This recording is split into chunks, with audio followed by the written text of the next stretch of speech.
आजचा हा सोहळा केवळ कुस्ती स्पर्धेचा उद्घाटन सोहळा नाही, तर महाराष्ट्र परंपरेचा, ताकदीचा आणि संस्कृतीचा उत्सव आहे.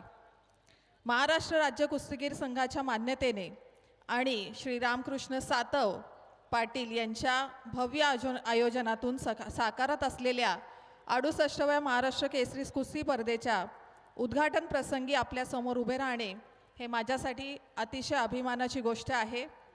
यंदाच्या स्पर्धेचे सर्वात मोठे वैशिष्ट्य म्हणजे उद्घाटनाचा मान आम्हा मातृशक्तींना देण्याचा ऐतिहासिक निर्णय या सगळ्यांनी केला.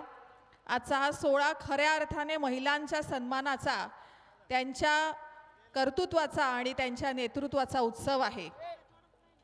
महाराष्ट्राच्या पहिल्या महिला उपमुख्यमंत्री माननीय सुनेत्रा वहिनी अजितदादा पवार यांच्या हस्ते उद्घाटन होणे, तसेच राज्यमंत्री माधुरीताई मिसाळ आणि विविध क्षेत्रातील कर्तृत्ववान महिला, नगरसेविका, जिल्हा परिषद सदस्या, पंचायत समिती सदस्या, सरपंच यांची उपस्थिती, त्यामुळे या सोहळ्याला अधिकच एक भव्य आणि प्रेरणादायी बनवतं.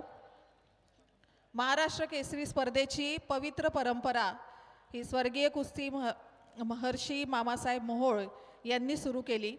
त्यांच्या विचारांचा आणि परंपरेचा वारसा आजही आपण जपत आहोत, हीच खरी त्यांना आदरांजली आहे. या स्पर्धेचे आयोजक श्री रामकृष्ण सातव पाटील यांनी सामाजिक, कृषी आणि सार्वजनिक क्षेत्रात विविध जबाबदाऱ्या यशस्वीपणे पार पाडत कुस्तीच्या विकासासाठी घेतलेले हे भव्य आयोजन खरोखरच कौतुकास्पद आहे. आज या क्रीडा नगरीला स्वर्गीय अजितदादा पवार क्रीडा नगरी असे नाव देऊन त्यांचा क्रीडा क्षेत्रातील योगदानाचा सन्मान करण्यात आला आणि हे खरं तर अत्यंत भावनिक आणि प्रेरणादायी क्षण आहे. यंदा 42 जिल्ह्यांमधून तब्बल 800-850 मल्ल या स्पर्धेत सहभागी झाले आहेत. त्यांच्यासाठी ट्रॅकसूट, जिम बॅग, खुराक यासारख्या सुविधा उपलब्ध करून देण्यात आल्या आहेत. हे केवळ स्पर्धा नसून खेळाडूंचा सन्मानाचा एक आदर्श आहे. महाराष्ट्र केसरी विजेत्यांना प्रथमच आपण फॉर्च्युनर गाडी देताय आणि 5 लाख रुपये देताय, तर उपमहाराष्ट्र केसरींसाठी स्कॉर्पिओ आणि 4 लाख रुपये रोख बक्षीस आहे. तसेच विविध गटांसाठी 18 बुलेट, सिलेंडर अशा अनेक स्पर्धा ज्या तुम्ही बक्षिसं इथे देणार आहात. या सर्व बक्षिसांमध्ये वाघोली ग्रामस्थ, हवेली तालुक्यातील दानशूर व्यक्तींचा मोठा सहभाग आहे. त्यांचे मी मनपूर्वक आभार मानते.